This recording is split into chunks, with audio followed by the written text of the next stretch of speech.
Welcome to the Ghostly Chronicles. The Lantern of Arah'Vel. The premise. Far beyond the known trails of northern Mongolia lies a stretch of steppe known only in fragments of nomadic folklore. Arah'Vel, the place between winds.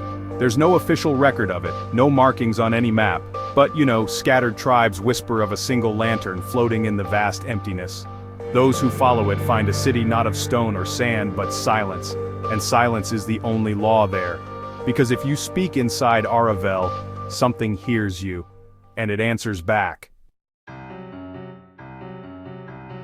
The adventure. 3 veteran explorers, Tomas, a survivalist, Arya, a linguist, and Mikkel, a filmmaker, set out to verify an obscure 1870s explorer's account found in a locked chest in the Berlin Museum archives. The journal ended mid-sentence. We followed the light. It led us into nothing, and we found they dismiss it as hallucination or altitude sickness, but the thrill is just too strong. A week into their trek across the high plateau, a storm drives them off course. Just as night falls, Arya sees it, a flickering lantern, floating miles ahead in the darkness. The descent. They follow it. No footprints, no path, just frost-bitten air and the distant sway of golden light. Eventually, the wind dies. All sound vanishes. They crest a hill and see it, a ruined city made entirely of black glass. Buildings like jagged spires, towers bent inward, archways that seem too narrow for humans. The lantern floats into the city and disappears.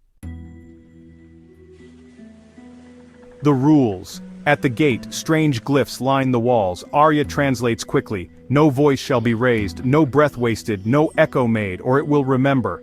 Inside, time feels strange. The city is eerily preserved. No decay, no dust. It's cold, but nothing burns. In the center stands a tall obelisk, carved with a spiral. Mikkel approaches, recording in silence. Tomas whispers, "What the hell is this place?" The moment his voice breaks the silence, the spiral begins to spin. The sound is deafening in its silence. It's not noise but the absence of it that hurts. Walls vibrate, streets bend. Mikkel looks through his camera and sees something walking behind them, tall and eyeless, draped in red cloth made of woven tongues. It doesn't move when they look. Only when they speak. Tomas begins to hum nervously. The thing moves, fast. They flee through the glass streets, the city rearranging behind them. No door where it once was, alleys looping endlessly. Arya screams. The moment her voice rises, the creature appears beside her, mouth closed but eyes bleeding light. She vanishes. Not ripped, not devoured, just gone. Mikkel turns to Tomas. "We're not supposed to exist here." Near the edge of the city they find the lantern again, now on the ground, flickering dimly. Beside it 2 glyphs. Arya's voice echoes faintly from the lantern. One stays, one leaves. Tomas, shaking, says, "We can outrun this."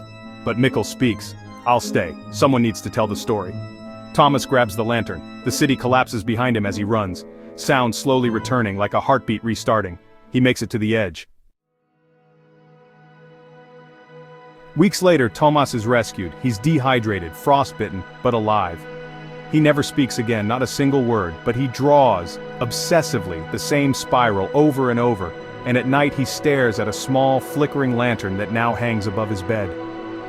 Sometimes if you get close enough, you can hear a voice inside it whisper, "No voice shall be raised." Please like, share and subscribe.